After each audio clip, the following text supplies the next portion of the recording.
Simple workshop layout for automotive electrical assembly in situ.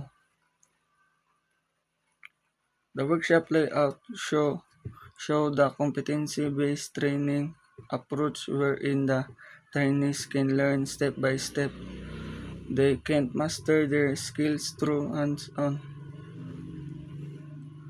First, trainees start at the training resource area and a learning area where they gain knowledge. Here they gain and basic concept and knowledge and procedures of the automotive work. Next, ililipat sila sa practical work areas tulad ng automotive electrical learning area. Understanding laboratory at iba pang diagnosis and repair area.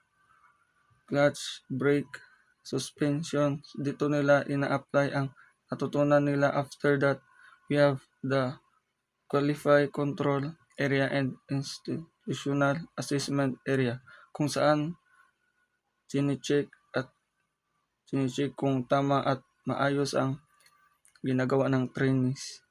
Test the approve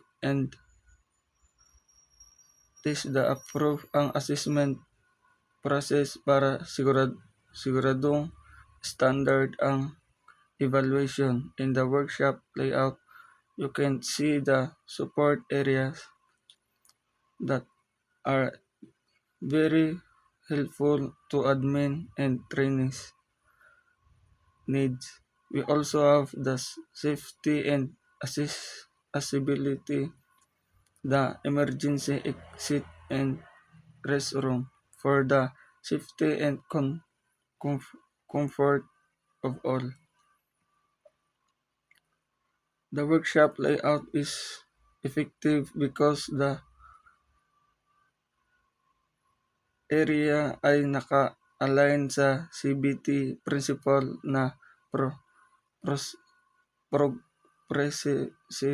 learning mula sa theory papunta sa practice hanggang sa evaluation. Kung may part na kulang o hindi maayos ang pagkaka-layout, pwedeng maapektuhan ang learning flow ng trainees. Kaya bawat area ay mahalaga para siguraduhin na magiging competent